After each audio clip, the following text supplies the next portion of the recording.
الحمد للہ وکفا والصلاة والسلام علی عباده الذین اصطفى خصوصاً علی افضلهم وخاتم النبیین محمد الامین وعلی آلہ وصحبہ اجمعین. اما بعد فقد قال اللہ تبارک وتعالی کما ورد فی سورة البقرہ اعوذ باللہ من الشیطان الرجیم بسم اللہ الرحمن الرحیم. یا ایہا الذین آمنوا کتب علیکم الصیام کما کتب علی الذین من قبلکم لعلکم تتقون ایاما معدودات فمن کان منکم مریضا او علی سفر فعدۃ من ایام اخر وعلى الذين يطيقونه فدية طعام مسكين فمن تطوع خيرا فهو خير له وأن تصوموا خير لكم إن كنتم تعلمون. شهر رمضان الذي أنزل فيه القرآن هدى للناس وبينات من الهدى والفرقان فمن شهد منكم الشهر فليصمه ومن كان مريضا أو على سفر فعدة من أيام أخر يريد الله بكم اليسر ولا يريد بكم العسر ولتكملوا العدة ولتكبروا الله على ما هداكم ولعلكم تشكرون. وإذا سألك عبادي عني فإني قريب أجيب دعوة الداع إذا دعان فَلْيَسْتَجِيبُوا لِي وَلْيُؤْمِنُوا بِي لَعَلَّهُمْ يَرْشُدُونَ. أُحِلَّ لَكُمْ لَيْلَةَ الصِّيَامِ الرَّفَثُ إِلَىٰ نِسَائِكُمْ هُنَّ لِبَاسٌ لَكُمْ وَأَنْتُمْ لِبَاسٌ لَهُنَّ عَلِمَ اللَّهُ أَنَّكُمْ كُنْتُمْ تَخْتَانُونَ أَنفُسَكُمْ فَتَابَ عَلَيْكُمْ وَعَفَا عَنْكُمْ فَالْآنَ بَاشِرُوهُنَّ وَابْتَغُوا مَا كَتَبَ اللَّهُ لَكُمْ وَكُلُوا وَاشْرَبُوا حَتَّى يَتَبَيَّنَ لَكُمُ الْخَيْطُ الْأَبْيَضُ مِنَ الْخَيْطِ الْأَسْوَدِ مِنَ الْفَجْرِ ثُمَّ أَتِمُّوا الصِّيَامَ إِلَى اللَّيْلِ وَلَا تُبَاشِرُوهُنَّ وَأَنْتُمْ عَاكِفُونَ فِي الْمَسَاجِدِ تِلْكَ حُدُودُ اللَّهِ فَلَا تَقْرَبُوهَا كَذَلِكَ يُبَيِّنُ اللَّهُ آيَاتِهِ لِلنَّاسِ لَعَلَّهُمْ يَتَّقُونَ. وَلَا تَأْكُلُوا أَمْوَالَكُمْ بَيْنَكُمْ بِالْبَاطِلِ وَتُدْلُوا بِهَا إِلَى الْحُكَّامِ لِتَأْكُلُوا فَرِيقًا مِّنْ أَمْوَالِ النَّاسِ بِالْإِثْمِ وَأَنْتُمْ تَعْلَمُونَ. صدق اللہ العظیم. وعن سلمان الفارسی رضی اللہ تعالی عنہ قال خطبنا رسول اللہ صلی اللہ علیہ وسلم فی آخر یوم من شعبان فقال یا ایھا الناس فقد اضلکم شہر عظیم شہر مبارک شہر فیہ لیلۃ خیر من الف شہر جعل اللہ صیامہ فریضۃ وقیام لیلہ تطوعا الی الآخر. رواہ البیہقی فی شعب الایمان. رب اشرح لی صدری ویسر لی امری واحلل عقدۃ من لسانی یفقہوا قولی. اللہم ربنا الہمنا رشدنا واعذنا من شرور انفسنا. اللہم ارنا الحق حقا وارزقنا اتباعہ وارنا الباطل باطلا وارزقنا اجتنابہ. آمین یا رب العالمین. میں نے ابھی آپ کو وہ 6 آیات پڑھ کر سنائی ہیں. ان پر سورہ بقرہ کا 23واں رکوع مشتمل ہے اور ایک اعتبار سے یہ پورے قرآن میں منفرد ہے کہ اس میں دین اسلام کے جو 5 ارکان ہیں آپ کو معلوم ہے، ان میں کلمہ شہادت ہے، نماز ہے، روزہ ہے، زکوٰۃ ہے، حج ہے. تو ان میں سے ایک رکن جو ہے صیام، روزہ، اس کے بارے میں اس کے جملہ احکام، ابتدائی احکام کیا تھے، تکمیلی احکام کیا تھے، پھر اس کی حکمتیں درجہ بدرجہ. روزہ محض روزہ ہوتا تو اس کی حکمت کیا تھی، مقصد کیا تھا، اور روزے کے ساتھ رمضان مبارک کا پروگرام قیام اللیل کو شامل کیا گیا تو اس کا مقصد کیا ہے، اس کا مطلوب کیا ہے، اس کا مقصود کیا ہے. یہ ساری چیزیں جو ہیں وہ ایک مقام پر آ گئی۔ نماز کے بارے میں آپ کو معلوم ہے کہ اس کا حکم تو بے شمار جگہ آیا ہے، لیکن احکام وضو کے حکم کہیں اور ہیں، نماز سفر کی اس کا حکم کہیں اور ہے، نماز خوف کا حکم کہیں اور ہے، تو مختلف معلوم ہوتا ہے کہ وہ اور اوقات جو ہے نماز کے وہ مختلف مقامات سے اخذ کیے گئے ہیں۔ کسی ایک جگہ پر تفصیل کے ساتھ 5 جو نماز کے اوقات ہیں وہ موجود نہیں ہیں، تو اس اعتبار سے وہ قرآن مجید کے اندر وہ معاملہ جو ہے منتشر ہے۔ اسی طرح زکوٰۃ کا معاملہ ہے کہ زکوٰۃ کا حکم تو بے شمار مرتبہ آیا ہے، اس کے احکام قرآن میں نہیں ہیں۔ اس کا نصاب کیا ہے، کس کے ذمے زکوٰۃ واجب ہے، اس کا پھر اس کی کیا ریشو ہے، کیا نسبت ہے، کیا مقدار ہے، کہیں نہیں ہے، یہ احادیث سے ہے۔ حج کا معاملہ ہے تو وہ بھی کم سے کم 2 مقامات پر، بلکہ اس سے زائد مقامات پر آپ کو اس کا ذکر ملے گا۔ مکی صورتوں میں بھی ہے سورہ حج، اس میں 2 رکوع مسلسل ہیں، پھر مدنی صورتوں میں سے سورہ بقرہ، اس کے بعد جو ہے 23ویں رکوع کے بعد 24 اور 25واں رکوع پورا جو ہے وہ حج کے مناسک پر مشتمل ہے۔ اس سے کچھ پہلے جو ہے وہ سعی بین الصفا والمروہ جو ہے اس کا ذکر 20ویں رکوع کے آخر میں آ چکا ہے۔ حج کی فرضیت کا حکم جو ہے وہ سورہ آل عمران میں ہے۔ لیکن یہ کہ یہ صوم کی عبادت جو ہے جو کہ خود ایک رکن ہے اسلام کا، اس کے معاملے میں یہ 6 آیات اتنی جامع ہیں کہ اگر ان کو انسان سمجھ لے تو کل معلومات جو ہے صوم کے بارے میں جو مطلوب ہیں وہ اس کو حاصل ہو جائیں گے، اس کے احکام بھی، اس کی حکمتیں بھی۔ تو اسی حوالے سے آج ان پر گفتگو ہوگی، لیکن درس کے انداز میں نہیں، بلکہ میری اپنی گفتگو کے دوران ان آیات کا حوالہ آئے گا، تو میں چاہوں گا کہ آپ اس وقت بھی اپنی نگاہیں جو ہے اس کے ٹیکسٹ کے اوپر مرکوز کریں، تاکہ آپ کے ذہن میں جو ہے یہ مضامین آیات کے الفاظ کے ساتھ ایسوسیشن قائم کر کے محفوظ ہو جائیں۔ اچھا، اس کے علاوہ پھر میں نے وہ خطبہ پڑھا ہے، بلکہ اس کا ابتدائی کلمات صرف پڑھے ہیں، جس کے بارے میں حضرت سلمان فارسی رضی اللہ تعالیٰ عنہ نے یہ بیان کیا کہ حضور نے ہمیں یہ خطبہ ارشاد فرمایا شعبان کے آخری دن۔ تو یہ گویا کہ اس مناسبت سے آج ہمارا اس خطبے کو پڑھنا جو ہے بہت ہی موزوں ہے، اس لیے کہ یہ خطبہ جو ہے آج، جیسا کہ میں نے عرض کیا، ہو سکتا ہے بلکہ غالب امکان اسی کا ہے کہ آج شعبان کا آخری دن ہے، تو گویا کہ ہم حضور کے نقش قدم کی پیروی کرتے ہوئے، آپ کی سنت پر عمل کرتے ہوئے ہم اس وقت اس خطبے کو پڑھیں گے۔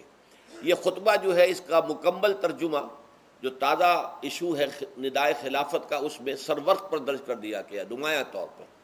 پھر ہم نے ایک 4 ورقے کی حیثیت سے کتابچے کی شکل میں بھی اس کو شائع کیا ہے، بدقسمتی سے اس کا اہتمام نہیں ہو سکا کہ وہ یہاں سب کے لیے پیش کیا جاتا، لیکن یہ کہ کچھ نہ کچھ نسخے اس کے یہاں آئے ہیں، اس میں بھی یہ پورا خطبہ درج ہے۔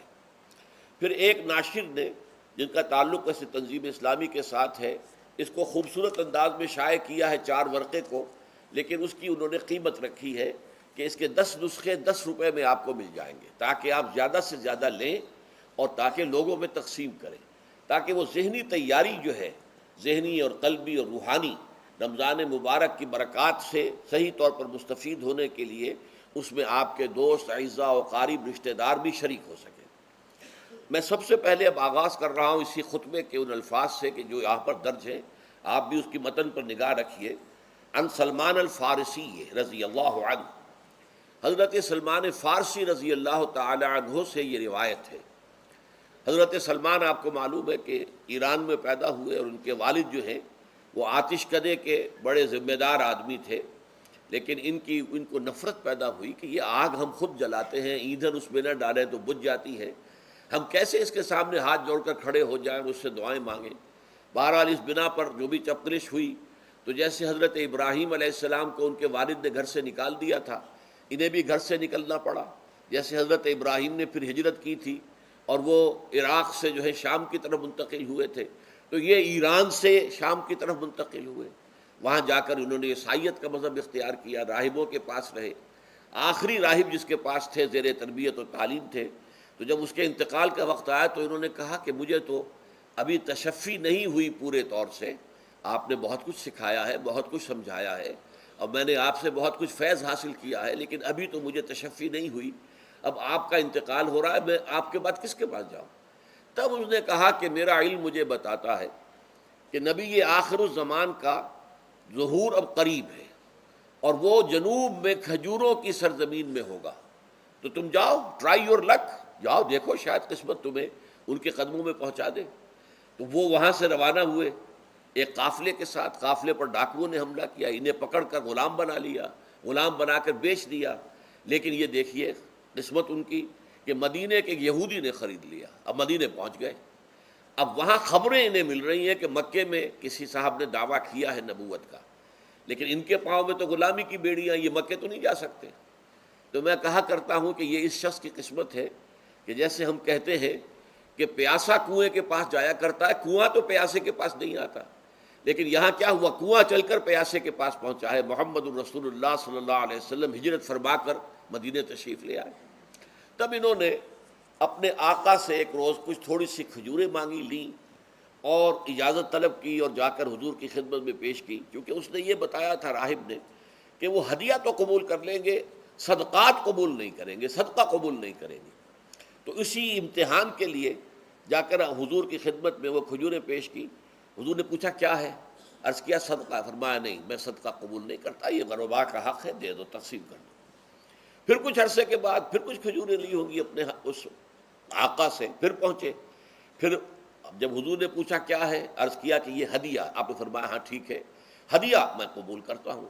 تو فوراً قدموں میں گر گئے، ایمان لے آئے۔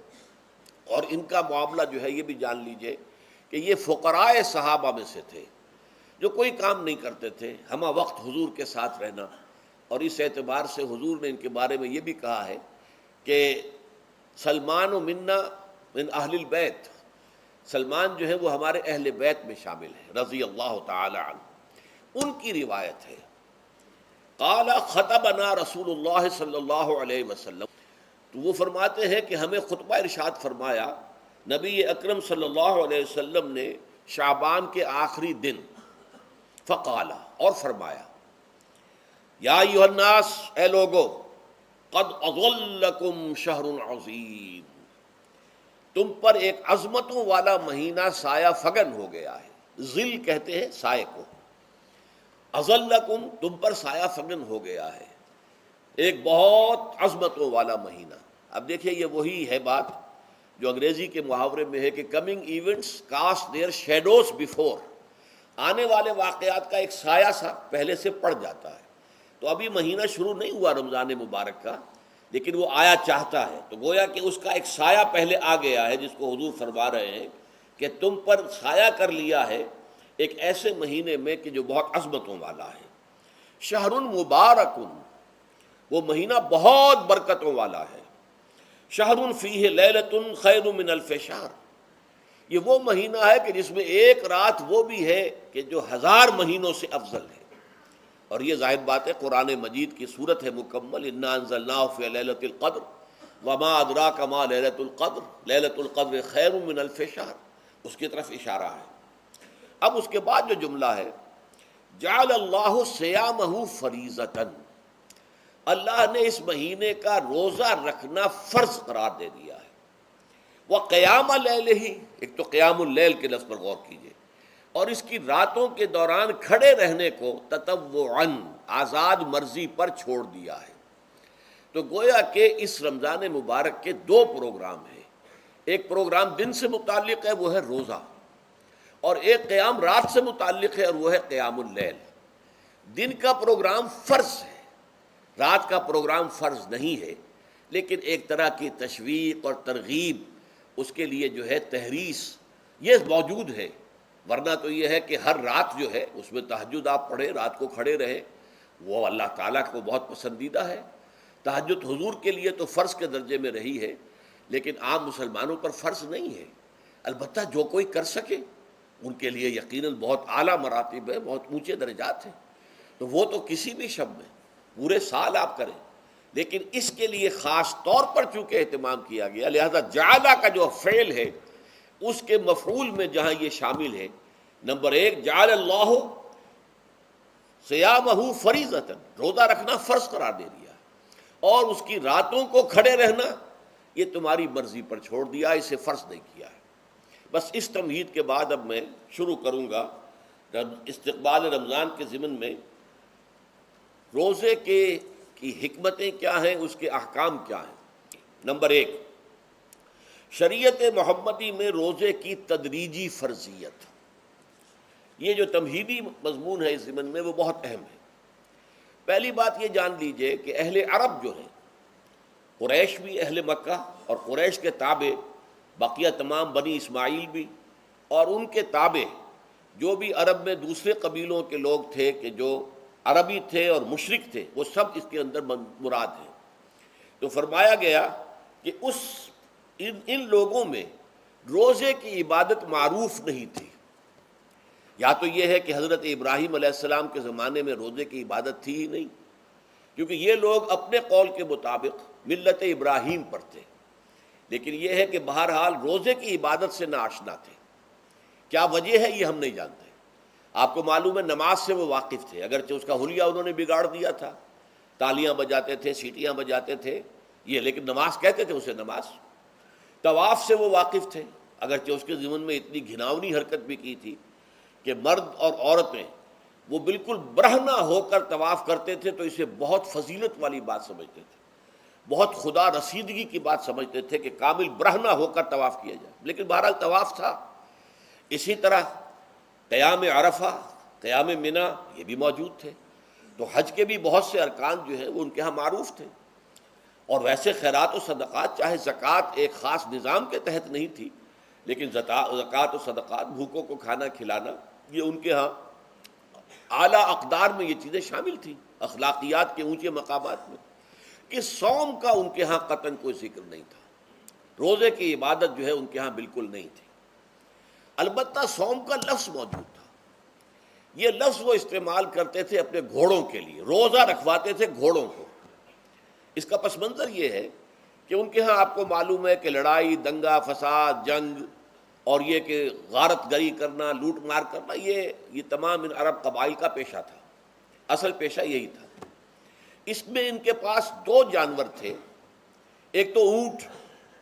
اونٹ جو ہے وہ ان کی جو آب و ہوا ہے اور ان کے جو حالات ہیں اس کے ساتھ پوری مطابقت رکھتا ہے، یعنی اسے کئی دن کھانے کو نہ ملے اسے پرواہ نہیں، ہفتہ بھر پانی نہ ملے اسے کوئی پرواہ نہیں۔ اس اعتبار سے دھوپ کی کتنی ہی جو ہے تپش ہو، اونٹ کو کچھ نہیں کہتی۔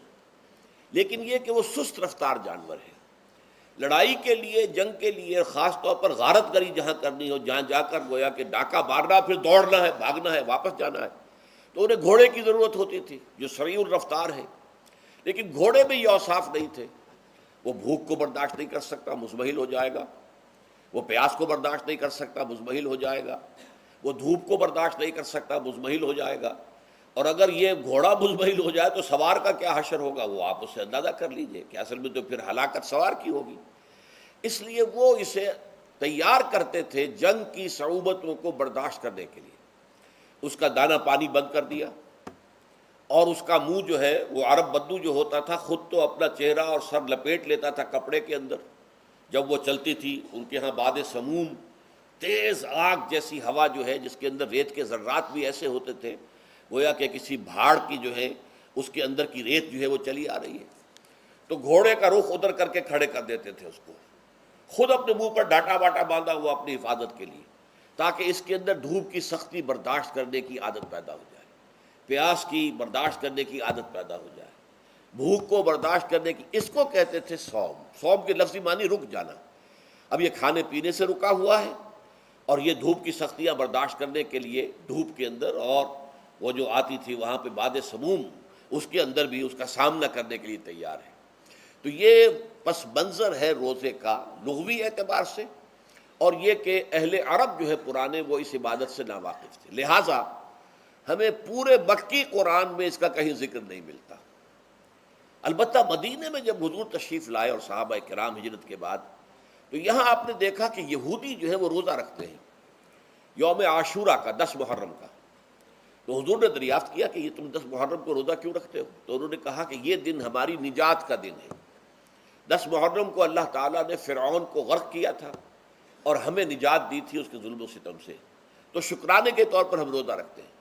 تو حضور نے فرمایا کہ موسیٰ کے تو پھر ہم تم سے زیادہ حقدار ہیں، ہم موسیٰ کو مانتے ہیں علیہ الصلاۃ والسلام، ان کی عزت کرتے ہیں، قدر کرتے ہیں، تو ہم بھی روزہ رکھیں گے۔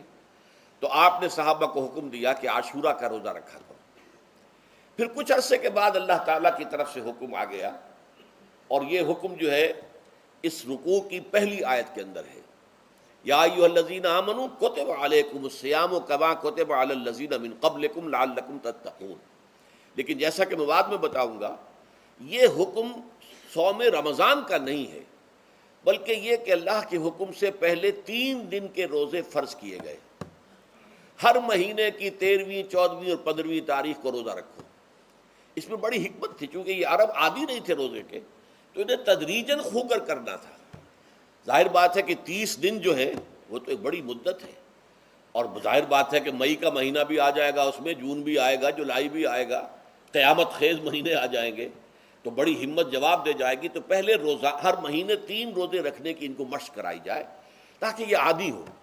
یہ 3 روزے اگر مئی میں بھی آ گئے، جون میں بھی آ گئے، تب بھی ٹھیک ہے، اس کو انسان 3 دن کی تو مشقت برداشت کر سکتا ہے۔ تو پہلے یہ کیا گیا، لیکن اس کے ضمن میں یہ حکم دے دیا گیا، اس کو کہتے ہیں وجوب علی التخییر، یہ اختیار دے دیا گیا کہ یہ 3 روزے تم پر واجب کیے جا رہے ہیں، لیکن یہ کہ اگر تم یہ روزے نہ رکھو تو تم فدیہ دے سکتے ہو، 1 مسکین کو کھانا کھلانا صبح و شام۔ یہ ہے وجوب علی التخییر۔ دوسری رعایت یہ دی گئی کہ اگر کوئی شخص ان 3 تاریخوں میں بیمار ہو یا سفر پر ہو تو وہ تعداد دوسرے دنوں میں پوری کر لے۔ یہ ہے گویا کہ سب سے پہلا حکم جو دیا گیا ہے، اور اس کے ضمن میں اب میں چاہتا ہوں کہ آیت نمبر 2 آپ اچھی طرح پڑھ لیں، اپنا سامنے رکھیے اور اس کے حوالے سے یہ بات سمجھ لیجیے۔ ایام معدودات، یہ دن ہیں چند گنتی کے۔ مجھے حیرت ہوتی ہے کہ جدید جو مفسرین ہیں جنہوں نے اردو میں ترجمے کیے ہیں، تفسیریں کی ہیں، ان سب کے نگاہوں سے یہ بات اوجھل رہی کہ یہ در حقیقت رمضان کے روزے کا ذکر نہیں ہے، بلکہ اس ابتدائی حکم سے متعلق ہے کہ جو ہر مہینے میں 3 دن کے روزے رکھنے کا حضور نے دیا تھا۔ لیکن یہ کہ میرا اپنا ذاتی واقعہ یہ ہے زندگی کا، اور یہ اہم واقعات میں سے ہے، میں جب میڈیکل کالج میں پڑھتا تھا، سمجھیے 19-20 سال کی میری عمر، اس وقت بھی مجھے یہ احساس ہوا تھا کہ یہ جو 2 آیات آئی ہیں یہاں ایک دوسرے کے تقابل میں، یہ بیک وقت نازل نہیں ہو سکتی، ان میں وقفہ ہوگا، اور یقیناً پہلا حکم کسی اور پس منظر میں ہے، دوسرا حکم جو بعد میں ہم دیکھیں گے وہ کسی اور پس منظر میں ہے۔ تو میری رائے یہ تھی، اور میں اس پر قائم بھی تھا، بیان بھی کرتا تھا، لیکن ڈرتا تھا، اس لیے کہ اس وقت تک جتنی تفسیریں میں نے دیکھی تھی، ترجمے دیکھے تھے، ان میں سے کسی نے یہ بات کہی نہیں تھی۔ تو ایک آدمی اپنی رائے کے اوپر اتنی بڑی بات کہہ دے تو میں ڈرتا رہتا تھا، لیکن کہتا تھا کہ میری رائے یہی ہے۔ پھر اتفاق سے جماعت اسلامی ہند کا ترجمان ہوتا تھا ماہنامہ زندگی، عروج احمد قادری صاحب اس کے مدیر تھے۔ وہ جو ایک پرچہ آیا اس میں انہوں نے ایک تنقید کی تھی مولانا سید انور شاہ بخاری رحمۃ اللہ علیہ پر، کہ ان کشمیری رحمۃ اللہ علیہ سے ان کے اوپر یہ تنقید کی تھی کہ انہوں نے یہ عجیب بات کہہ دی ہے کہ یہ جو حکم ہے یہ رمضان کا نہیں ہے، بلکہ رمضان سے پہلے جو حضور نے حکم دیا تھا 3 دن کے روزے رکھنے اس سے متعلق ہے۔ اب مجھے اس کے اوپر پورا اطمینان ہو گیا کہ اگر سید محمد انور شاہ کاشمیری رحمۃ اللہ علیہ کی رائے یہ ہے تو متفق گردید رائے بو علی بارائے من، مجھے اب اس سے زیادہ اور کسی سند کی ضرورت نہیں۔ بعد میں نے جب تفسیر کبیر امام رازی رحمۃ اللہ علیہ کی اس کا بھی مطالعہ شروع کیا تو میں حیران ہوا کہ سلف میں تو یہ رائے کثرت سے موجود تھی۔ کیا سبب ہوا ہے کہ آج کے دور کے جو مترجمین اور مصنفین ہیں ان کی نگاہوں سے بالکل یہ بات اوجھل ہو گئی؟ اس معمے کو میں حل آج تک نہیں کر سکا، لیکن اب میں پورے تیقن سے آپ سے کہہ رہا ہوں کہ یہ جو پہلی 2 آیتیں ہیں ان کا تعلق صوم رمضان سے نہیں ہے، بلکہ ان کا تعلق ہے وہ 3 دن کی۔ اس کی سب سے بڑی دلیل اس کے اندر موجود ہے ایام معدودات، گنتی کے چند دن۔ اب 30 یا 29 دن جو ہے وہ گنتی کے چند دن نہیں ہو سکتے، وہ اچھی بڑی تعداد ہے۔ پھر یہ ہے کہ یہ معدودات جو ہے اس کو کہا جاتا ہے جمع قلت، یہ زیادہ سے زیادہ 9 پر اس کا اطلاق ہوتا ہے، اس وزن پر جو جمع آتی ہے۔ اور اس میں جو ہے خود قرآن مجید میں حج کے سلسلے میں منا کے قیام کے ضمن میں الفاظ آئے ہیں، ایام معدودات فمن تعجل فی یومین فلا اسم علیہ ومن تاخر فلا اسم علیہ۔ منا میں قیام ہے گنتی کے چند دن، تو جو 2 دن ہی میں جلدی کر کے وہاں سے واپس ہو جائے اس پہ بھی کوئی اس گناہ نہیں ہے، اور جو مؤخر کر کے 3 دن پورے کرے اس پر بھی کوئی گناہ نہیں۔ تو وہاں پر بھی نظیر موجود ہے کہ 2 یا 3 دن پر اس کا اطلاق ہو رہا ہے، تو یہاں پر ایام معدودات سے لازماً یہ مراد ہے کہ یہ 3 دن جو ہے ہر مہینے میں 13ویں 14ویں 15ویں در حقیقت اس روزے سے متعلق یہ آیت آ رہی ہے۔ اور یہ بھی نوٹ کر لیجئے کہ رمضان کے روزے کی فرضیت کے بعد بھی حضور کا معمول اور آپ کے صحابہ کا، اور جو بھی ہمارے ہاں اتباع کرتے ہیں حضور صلی اللہ علیہ وسلم کا نوافل میں بھی ان کا یہ معمول ہے۔ ہر مہینے میں یہ 3 روزے حضور بعد بھی رکھتے تھے، اور آپ کے بہت سے صحابہ رکھتے تھے، اور آج بھی ہمارے ہاں بہت سے لوگ جو دیندار ہیں اور جن کے اندر یہ جذبہ ہے اتباع سنت کا، وہ رکھتے ہیں۔ 13ویں 14ویں اور 15ویں تاریخوں کا ان کو ایام 20 کہتے ہیں۔ اس کی راتیں روشن ہوتی ہیں، 13ویں رات، 14ویں رات، 15ویں رات۔ چاند جو ہے اس کے اندر آپ کو معلوم ہوتا ہے 14ویں کو تو مکمل ہوتا ہی ہے، 13ویں اور 15ویں کا بھی تقریباً مکمل ہے۔ تو ایام 20 کے روزے جو ہیں بعد میں بھی برقرار رہے ہیں، لیکن نفلاً، فرض اس کے بعد جو ہے وہ رمضان کے روزے ہو گئے۔ تو ایام معدودات یہ دن ہیں گنتی کے۔ فمن کان منکم مریضا او علی سفر فعدۃ من ایام اخر، تو جو کوئی بھی تم میں سے ہو بیمار یا سفر پر تو وہ تعداد پوری کر لے دوسرے دنوں میں۔ گویا کہ اب اگلی کے اب ایک تو یہ رعایت ہو گئی، دوسری رعایت وعلی الذین یطیقونہ فدیۃ طعام مسکین، اور ان لوگوں کے ذمے کے جو اس کی طاقت رکھتے ہوں، یعنی مریض بھی نہیں ہے، صحت مند ہے، روزہ رکھ سکتے ہیں، سفر بھی نہیں ہے، سفر پر نہیں ہے، مقیم ہے، روزہ رکھ سکتے ہیں، پھر بھی نہ رکھیں تو ان کے لیے بھی ایک اختیار، اسی لیے میں نے لفظ استعمال کیا تھا وجوب علی التخییر، واجب تو ہے لیکن اس میں ایک اختیار دے دیا گیا ہے۔ وہ اختیار کیا ہے؟ فدیۃ طعام مسکین، تو پھر یہ ہے کہ ایک مسکین کو کھانا کھلا دینا۔ فدیہ کہتے ہیں کسی چیز کا بدل ہو جائے، جیسے کہ جنگی مجرم ہے، اس کا فدیہ ہے، گویا کہ اس کو دے کر وہ پھر آزاد ہو جائے گا، فدیہ اس کو کہتے ہیں۔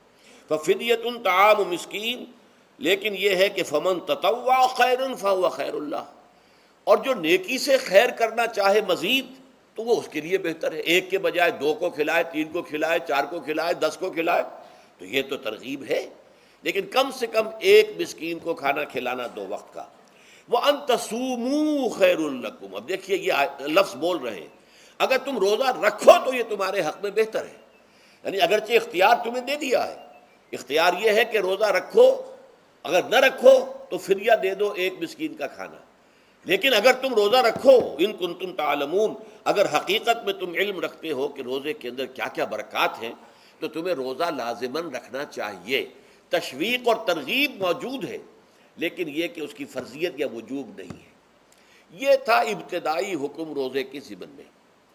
اب اس کے بعد اگلی آیت جو ہے اس کے بھی پہلے حصے کو مت پڑھیے، شہر رمضان الذی انزل فیہ القرآن، اس کے بارے میں تو بعد میں گفتگو ہوگی، بینات من الہدی والفرقان، لیکن اگلا جملہ فمن شہد منکم الشہر فلیصم، اب یہ رمضان کے روزے کی فرضیت کا حکم آیا ہے۔ رمضان کا مہینہ وہ ہے جس میں قرآن نازل کیا گیا، اس کے بارے میں جیسا کہ میں نے عرض کیا پھر بعد میں عرض کروں گا، لیکن جو شخص بھی تم میں سے موجود ہو اس مہینے میں، اپنے گھر میں موجود ہے، اپنے شہر میں موجود ہے، سفر پر نہیں ہے، یا یہ ہے کہ جو شخص بھی اس مہینے کو پائے، اس کی زندگی میں یہ مہینہ آ جائے، یہ برکتوں کا ایک موقع اسے مزید حاصل ہو جائے، فلیصم، یہ امر کا صیغہ ہے، یہ وجوب ہے مطلقاً۔ اب اس میں جو 2 رعایتیں پہلے دی گئی تھی ان میں سے ایک کو برقرار رکھا، وَمَنْ كَانَ مَرِيضًا أَوْ عَلَى سَفَرٍ فَعِدَّةٌ مِّنْ أَيَّامٍ أُخَرَ، یہی وہ الفاظ ہیں جن کی بنا پر میرا گمان اس وقت بھی یہ تھا کہ یہ 2 بیک وقت نازل نہیں ہو سکتی آیات، یہ جو تکرار ہے بے معنی تکرار ہو جائے گی پھر اگر ایک ہی وقت میں نازل ہو رہی ہو، اور قرآن مجید کی فصاحت اور بلاغت سے یہ چیز بعید ہے کہ وہاں پر اس طرح کی تکرار بلا سبب ہو رہی ہو۔ قرآن میں اور بہت سی آیات ہیں جن میں کہ آپ کو معلوم ہے کہ پورا رکوع ہے سورہ مزمل کا، جس میں قیام اللیل کا حکم ہے، پھر اسی کے آخر میں وہ آیت شامل کر دی گئی ہے جو کم سے کم 1 سال بعد نازل ہوئی ہے، جس میں کہ رات کے قیام کا وجوب ختم کر دیا گیا، اور صرف یہ کہ جتنا بھی تم سے ممکن ہو سکا کرو، ضروری نہیں ہے کہ تہائی شب ہو، آدھی ہو، 2/3 ہو، جتنا بھی ممکن ہو قرآن پڑھا کرو رات کو، گویا کہ وہ فرضیت جو تھی قیام اللیل کی وہ ختم ہو گئی۔ تو اس حوالے سے وہ جو ناسخ ہے، منسوخ کرنے والی آیت بھی اس کے ساتھ ہی رکھ دی گئی ہے، تاکہ وہ جو اصل حکم تھا وہ بھی برقرار سامنے رہے، اور جس نے آ کر اسے منسوخ کیا وہ بھی برقرار رہے اور سامنے رہے۔ اسی طرح یہاں پر بھی یہ حکم آیا، کتنے عرصے کے بعد آیا یہ مجھے معلوم نہیں، لیکن یہ کچھ عرصے کے بعد آیا ہے کہ رمضان کا مہینہ وہ ہے کہ جس میں قرآن نازل کیا گیا. اب جو شخص بھی اس مہینے کو پائے اس پر لازم ہے کہ اس کے روزے رکھے. ہاں من کان مریضا او علی سفر، جو شخص ہو مریض، بیمار ہو یا سفر پر ہو، فعدۃ من ایام اخر، تو وہ تعداد پوری کر لے دوسرے دنوں میں. یرید اللہ بکم الیسر ولا یرید بکم العسر، اللہ تمہارے ساتھ آسانی چاہتا ہے، سختی نہیں چاہتا. یہ اصل میں کیوں کہا ہے؟ اس کی وجہ سمجھ لیجئے، آج بھی آپ کو اپنے ہاں ایسے لوگ مل جائیں گے جن کا تقویٰ کا تصور اتنا غلط ہو گیا ہے کہ 104 درجے کا بخار ہے، روزہ چھوڑنے کو تیار نہیں. بھلے آدمیوں، اللہ نے تمہیں ایک رخصت دی ہوئی ہے تو خام خواہ اپنے اوپر یہ شدت کیوں لے رہے ہو؟ لیکن لیتے، روزہ چھوڑنے کو تیار، روزہ قضا نہیں کروں گا. سفر پر جا رہے ہیں اور روزہ قضا کرنے کو تیار نہیں.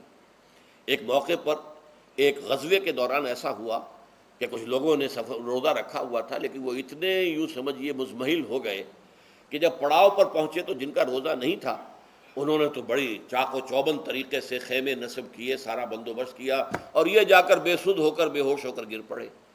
تو حضور نے فرمایا ان کو دیکھ کر، لیس من البر الصیام فی السفر، سفر میں روزہ رکھنا یہ کوئی نیکی کا کام نہیں ہے. یہ نیکی کا غلط تصور ہے کہ جو تم نے اپنے اختیار کر لیا. یہ تمہارے اندر تشدد پسندی پیدا ہو رہی ہے. دین کے احکام میں جو مقصد ہے وہ کیا ہے؟ یرید اللہ بکم الیسر ولا یرید بکم العسر. اسی پر عمل کرتے ہوئے حضور نے فرمایا ہے کہ جو بھی علماء دین ہیں یا جو رہنمایان دین ہیں ان کا کام کیا ہے؟ آپ نے فرمایا یسروا ولا تعسروا، دیکھو آسانیاں پیدا کرو، سختیاں پیدا نہ کرو. دین میں سختیاں پیدا کرنا بھی وہ اسر اور اغلال بن جاتا ہے کہ جس کو رفع کرنے کے لیے اور جس سے لوگوں کو، یہودیوں کو اور تمام اہل کتاب کو نجات دینے کے لیے اللہ تعالیٰ نے اپنے رسول محمد صلی اللہ علیہ وسلم کو بھیجا. وَيَضَعُ عَنْهُمْ إِصْرَهُمْ وَالْأَغْلَالَ الَّتِي كَانَتْ عَلَيْهِمْ، کہ جہاں وہ نیکی کا حکم دیتے ہیں، بدی سے روکتے ہیں، پاکیزہ چیزوں کو حلال ٹھہراتے ہیں اور خبیث چیزوں کو، ناپاک چیزوں کو حرام قرار دیتے ہیں، وہیں وہ لوگوں کے اوپر سے وہ بوجھ بھی ختم کرتے ہیں کہ جو انہوں نے خام خواہ اپنے اوپر لاد لیے. تو ان میں سے یہ بھی ہے کہ یہ نیکی کا کام نہیں ہے کہ آپ سفر میں ہیں اور روزہ رکھ رہے ہیں. یرید اللہ بکم الیسر ولا یرید بکم العسر وَلِتُكْمِلُوا الْعِدَّةَ، لیکن یہ بات واضح رہے کہ اب تمہارے لیے تعداد کو پورا کرنا لازم ہے. یہ نہیں ہے کہ آپ اس کی جگہ پر فدیہ دے دیں تو بات پوری ہو جائے گی، نہیں. روزے کی تعداد آپ کے رمضان میں 2 روزے 3 روزے چھوٹ گئے بیماری کی وجہ سے، ٹھیک ہے، لیکن دوسرے دنوں میں اس کی قضا دینی لازم ہے. وہ روزے رکھنے جو ہے آپ پر لازم ہے، ان کا کوئی بدل جو ہے وہ فدیہ نہیں ہو سکتا. البتہ یہ نوٹ کر لیجئے، یہ حکمت نبوی ہے کہ یہاں اگرچہ وہ فدیے کا حکم جو ہے گویا کہ بظاہر قرآن مجید کے الفاظ سے محسوس ہوتا ہے کہ مطلقاً منسوخ ہو گیا، لیکن حضور نے اس کو خاص حالتوں میں باقی رکھا ہے. کوئی شخص اتنا بوڑھا ہو چکا ہے یا خاتون اتنی بوڑھی ہو چکی ہے کہ دن بھر کا فاقہ جو ہے اس میں اندیشہ ہے کہ کہیں ہلاک نہ ہو جائے. کوئی مریض ہے، مرد ہے یا عورت ہے، وہ ڈائبٹیز کی مریضہ ہے، اس کو وہ شوگر کا مرض ہے اور وہ اس کو برداشت نہیں کر سکتی، شوگر لیول بہت نیچے ہو جائے تو موت واقع ہو سکتی. کوئی ایسا مریض ہے جس کو مرض سے شفا پانے کی اب کوئی امید ہے ہی نہیں کہ میں مرض سے شفا پا جاؤں گا یا پا جاؤں گی تو اس کے بعد میں روزہ مکمل کر دوں گی، نہیں. ایسے لوگوں کے لیے حضور نے اس رعایت کو برقرار رکھا ہے کہ ایسے لوگ اگر ایک مسکین کو کھانا کھلا دیں تو یہ فدیہ بن جائے گا. لیکن جو بھی شخص صحت مند ہو اور صحت کی توقع رکھتا ہو اور جو شخص بھی طاقت رکھتا ہو روزے کا قضا کر دینے کا، اس کے لیے لازم ہے کہ روزوں کی قضا کرے. وَلِتُكْمِلُوا الْعِدَّةَ وَلِتُكَبِّرُوا اللَّهَ عَلَىٰ مَا هَدَاكُمْ، اور تاکہ تم اللہ کی کبریائی کا اعلان کرو اس چیز پر کہ جو اس نے تمہیں ہدایت عطا فرمائی ہے. اب اس کا ایک تو ظاہر ہے کہ جب روزے ختم ہوتے ہیں عید الفطر میں، تکبیر، اضافی تکبیرات کے ساتھ 2 رکعتیں ہیں جو ہم ادا کرتے ہیں. احناف کے نزدیک 6 اضافی تکبیرات ہیں اور اہل حدیث کے نزدیک 12 ہیں، لیکن تکبیرات ہیں اضافی.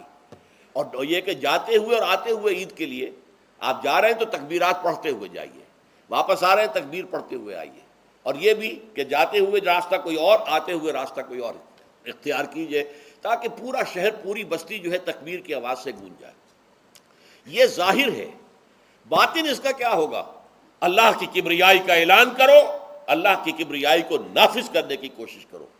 جب اللہ نے تمہیں ہدایت دے دی ہے، تمہیں اپنے دین حق سے نواز دیا ہے، اب تمہارا فرض ہے کہ اس کو قائم کرو، اس کے لیے جد و جہد کرو، اس کے لیے تن من دھن لگاؤ، اس کے لیے جان اور مال سے جہاد کرو۔ وَلِتُكَبِّرُوا اللَّهَ عَلَى مَا هَدَاكُمْ وَلَعَلَّكُمْ تَشْكُرُونَ، اور تاکہ تم واقعتاً شکر کرو۔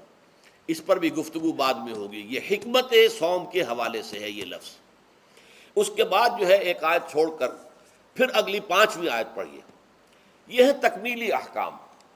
ابتدائی احکام آ گئے، نمبر 2 میں صوم رمضان کا حکم آ گیا۔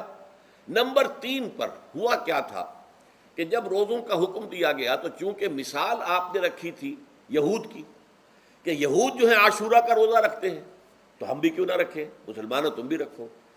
اس سے گمان یہ کیا گیا کہ جو احکام یہود کی شریعت میں ہیں روزے کے، شاید وہی ہماری شریعت میں بھی ہے، اور ان کی شریعت میں یہ تھا کہ رات کو سو گئے تو روزہ شروع ہو گیا، اور وہ روزہ اب نہ کوئی سحری ہے نہ رات میں کے دوران کوئی میاں اور بیوی جو ہے وہ ہم بستری کر سکتے ہیں، بلکہ یہ کہ وہ روزہ صبح سے لے کر پھر جب رات کے بعد صبح آئے گی، صبح سے پھر دوپہر اور شام اور غروب آفتاب پر جا کر روزہ ختم ہوگا۔ گویا کہ کم و بیش 20 گھنٹے کا روزہ یا 21 گھنٹے کا روزہ، کیونکہ اگر غروب آفتاب کے 3 گھنٹے کے بعد آدمی سو گیا تو وہاں سے جو روزہ شروع ہوا ہے تو غروب آفتاب پر اگلے روز جو ہے وہ ختم ہوگا، تو ہو جائے گا 20-21 گھنٹے کا روزہ۔ یہ روزے کا حکم لوگوں نے سمجھا، اس کی صراحت کوئی نہیں تھی، لیکن لوگ جو ہے چونکہ صراحت منفی بھی نہیں تھی مثبت بھی نہیں تھی، لہذا وہ رات کے وقت میں جب جو دن ہوتے تھے روزوں کے، ان کی راتوں میں وہ اپنی جو بھی ایک طبعی ضرورت ہے، جو ہم بستری ہے میاں اور بیوی کی، شوہر اور بیوی کی، وہ کر گزرتے تھے۔ جذبات کے اندر جو بھی اس وقت ان کی احتیاج ہوئی، دل میں کھٹک رہتی تھی کہ پتہ نہیں ہم نے یہ صحیح کام کیا نہیں کیا، غلط کیا، تو اس سے یہ کہ ظاہر بات ہے کہ پھر قرآن مجید اسے قرار دے رہا ہے اپنے آپ سے خیانت کرنا۔ جب انسان اپنے ضمیر کے خلاف کوئی بات کر رہا ہو تو چاہے وہ بات صحیح ہے لیکن وہ اسے گناہ سمجھ کے کر رہا ہے تو اس نے تو گناہ کیا، وہ اپنے آپ سے تو خیانت کر رہا ہے۔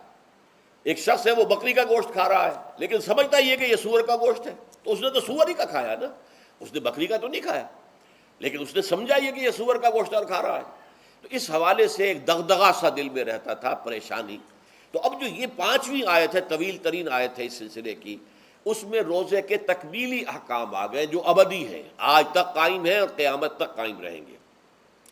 فرمایا احل لکم لیلۃ الصیام الرفث الی نسائکم، اے مسلمانوں روزے کی راتوں میں تمہارے لیے حلال کر دیا گیا ہے اپنی بیویوں سے اپنی خواہش کا پورا کرنا۔ رفث الی نسائکم ہن لباس لکم وانتم لباس لہن، وہ تمہارے لیے بمنزلہ لباس ہیں۔ جیسے لباس کے اور انسان کے بدن کے درمیان کوئی حجاب نہیں ہوتا، ایسے ہی شوہر اور بیوی کے درمیان بھی کوئی حجاب نہیں رہتا۔ ہن لباس لکم وانتم لباس لہن، اور ویسے بھی ایک معنی میں کہ جیسے لباس آپ کو گرمی کی شدت سے بچاتا ہے، ورنہ ہو سکتا ہے کہ تیز دھوپ جو ہے جو عرب میں ہوتی تھی وہ تو آپ کی کھالوں کو جلا دے، تو یہ حفاظت کا ایک ذریعہ بھی ہے۔ اسی طریقے سے شوہر کے لیے بیوی اپنی عفت و عصمت کو برقرار رکھنے کے لیے ایک ذریعہ ہے کہ کہیں حرام میں منہ نہ مارے، بیوی موجود ہے، حلال ذریعے سے اپنی خواہش پوری کرے۔ اور بیوی کے لیے شوہر اسی طریقے سے ایک ڈھال بن جاتا ہے کہ اسے خام خواہ ادھر ادھر دیکھنے کا کوئی خیال بھی کبھی نہ آئے، اس کی جو بھی نفسانی خواہش ہے اس کی شوہر پورا کر رہا ہے۔ تو اس اعتبار سے بھی ہن لباس لکم وانتم لباس لہن، علم اللہ انکم کنتم تختانون انفسکم، اللہ کے علم میں ہے کہ تم اپنے آپ سے خیانت کر رہے تھے۔ اس کی وضاحت میں پہلے کر چکا ہوں کہ دل میں یہ دغدغہ تھا کہ یہ حرام کام اور کر رہے ہیں، یہ گویا کہ اپنے آپ سے خیانت، اللہ سے بغاوت نہیں تھی۔ کیوں کہ اللہ تعالیٰ کی طرف سے تو حکم تمہیں معلوم تھا ہی نہیں ابھی، آیا اس کی اجازت ہے یا نہیں ہے، لیکن اپنے آپ سے تو خیانت کر رہے ہو نا، تم یہ سمجھ رہے تھے کہ یہ نہیں ہونا چاہیے، یہ گویا کہ ممنوع ہے اور کر رہے تھے، تو اس کو کہا کہ تم اپنے آپ سے خیانت کر رہے تھے۔ علم اللہ انکم کنتم تختانون انفسکم فتاب علیکم، تو اللہ نے تم پر اپنی رحمت اور مغفرت کے ساتھ توجہ فرمائی، یعنی جو کچھ اب تک ہو چکا ہے اسے اللہ نے معاف کر دیا، اسے صاف کر دیا، کلین سلیٹ۔ اب تمہارا جو اعمال نامہ ہے اس میں اس طرح کا اگر کوئی عمل درج ہو گیا ہے تو وہ اللہ نے صاف کر دیا ہے۔ وعفا عنکم، اور تمہیں معاف بھی کر دیا ہے۔ فالآن باشروہن، تو اب تم ان کے ساتھ جو بھی تعلق زن و شو ہے اس کو اختیار کر سکتے ہو. فالآن باشروہن وابتغوا ما کتب اللہ لکم، اور حاصل کرو وہ کچھ اللہ نے تمہارے لیے لکھ دیا ہے. یہ تعلق زن و شے سے دو چیزیں ہیں کہ جو مقصود ہیں. ایک تو سب جانتے ہیں اولاد، ہر انسان کی خواہش ہوتی ہے کہ میری نسل کا تسلسل باقی رہے. لیکن نمبر دو ایک شے اور ہے، قرآن مجید میں بیان کیا گیا، بولے تسکنوا الیہا، اس میں ایک سکون ہے، اس میں جو بھی ہے، جو بھی عمل ہے مباشرت کا، اس میں ایک اعصابی طور پر سکون کی کیفیت انسان کو حاصل ہوتی ہے. تو یہ بھی مطلوب و مقصود ہے. تو ما کتب اللہ لکم، تمہارے لیے اللہ نے اس میں ایک تو اولاد کا معاملہ رکھ دیا ہے اور ایک تمہارے لیے سکون کا، لتسکنوا الیہا، تاکہ تم ان کی طرف توجہ کر کے سکون حاصل کرو. فالآن باشروہن وابتغوا ما کتب اللہ لکم وکلوا واشربوا، اب سحری کا حکم آ گیا. وکلوا واشربوا حتی یتبین لکم الخیط الابیض من الخیط الاسود من الفجر، اور کھاتے رہو اور پیتے رہو یہاں تک کہ تمہارے لیے فجر کے وقت کے اعتبار سے سفید ڈوری سیاہ ڈوری سے بالکل علیحدہ ہو جائے. اصل میں اس کو بعض صحابہ نے تو سمجھا کہ یہ لغوی معنی اس کے لیے کہ آپ اپنے تکیے میں ایک سفید دھاگا رکھ لیا اور ایک کالا رکھ لیا، اور دیکھتے رہتے تھے. جب یہ سفید اور کالا علیحدہ علیحدہ نظر آنے لگے تو پھر روزے کا رکھنے کا وقت شروع ہو چکا اور اب کھانا پینا بند کر دیا جائے. فرمایا گیا یہ مراد نہیں ہے. یہ جب پاؤں پھٹتی ہے تو اس کے اندر ایک سفید سی لکیر جو ہے افق کے اوپر آتی ہے. یہ ہے مراد کہ وہ جو سفید لکیر ہے وہ ظاہر ہو جائے اور وہ رات کے اختتام کا گویا کہ ایک اعلان اور علم بن جائے. تو وَكُلُوا وَاشْرَبُوا، اب اس کی جو ہے بڑی تاکید کی گئی ہے. تَسَحَّرُوا فَإِنَّ فِي السَّحُورِ بَرَكَةٌ، سحری ضرور کیا کرو، اور یہ در حقیقت برکت کا ذریعہ ہے. یہ بھی آپ نے فرمایا ہمارے اور یہود کے روزے کے مابین جو فرق ہے وہ سحری ہے. یہ سحری، چونکہ روزہ جو ہے وہ فجر سے لے کر اور غروب آفتاب تک ہے، طلوع آفتاب سے نہیں، فجر سے، جبکہ وہ سپیدہ سحر جس کو ہم کہتے ہیں نمودار ہو جائے. طلوع آفتاب کو ابھی 1.5 گھنٹے بعد ہوگا کہیں جا کر، لیکن اس وقت جو ہے روزہ شروع، غروب آفتاب پر ختم. اس حوالے سے اس سے پہلے کھانا پینا، اور اس میں بھی فرمایا گیا کہ بعض لوگ بہت زیادہ احتیاط کرتے ہیں، وہ صحیح نہیں ہے. اس لیے کہ فجر کے لیے اذان جب دیتے تھے تو اس میں بعض حضرات ذرا جلدی کرتے تھے. حضور نے فرمایا کہ نہیں، دیکھو یہ ذرا جلدی کر دیتے ہیں، اگر تم میں سے کسی کے ہاتھ میں پیالہ ہے، ابھی وہ کچھ کھا رہا ہے، اذان ہو گئی ہے، تو وہ اپنا پیالہ پورا کر لے. اس میں بھی تشدد کی ضرورت نہیں. جیسے کہ اس سے پہلے ہم پڑھ چکے یسروا ولا تعسروا، یرید اللہ بکم الیسر ولا یرید بکم العسر، اللہ تمہارے ساتھ آسانی چاہتا ہے، سختی نہیں چاہتا. تو اسی طرح فرمایا وَكُلُوا وَاشْرَبُوا حَتَّى يَتَبَيَّنَ لَكُمُ الْخَيْطُ الْأَبْيَضُ مِنَ الْخَيْطِ الْأَسْوَدِ مِنَ الْفَجْرِ ثُمَّ أَتِمُّوا الصِّيَامَ إِلَى اللَّيْلِ، پھر اب روزے کو پورا کرو رات تک. إِلَى اللَّيْلِ میں پھر بڑی بحثیں ہوئی ہیں.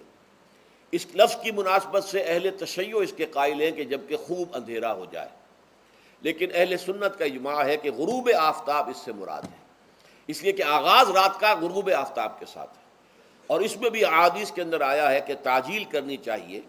بعض لوگ وہی جو میں نے عرض کیا کہ تقویٰ کے تحت جو ہے، جیسے کہ سفر میں بھی روزے رکھتے ہیں، یا 104 بخار کے درجے میں بھی وہ روزہ قضا کرنے کو تیار نہیں ہوتے، ایسے ہی وہ تاخیر کرتے ہیں اپنے تقوی کے حساب سے، کہیں ایسا نہ ہو، کوئی غلطی نہ ہو جائے، کہیں یہ نہ ہو جائے، کہیں وہ نہ ہو جائے، تو پھر اس کے اندر وہ افطار میں. تو آپ نے فرمایا کہ قوم جو ہے اسی وقت صحیح رہے گی جبکہ وہ افطار میں عجلت سے کام لے. یعنی سحری کے اندر بہت زیادہ جلدی کرنے کی ضرورت نہیں. اگر اذان ہو رہی ہے اس کے دوران بھی اگر کچھ کھا پی رہے ہو تو کھا پی لو، مکمل کر لو. اسی طریقے سے افطار کے اندر جو ہے وہ تاخیر کرنے کی ضرورت نہیں، سورج کے غروب کے ساتھ افطار کر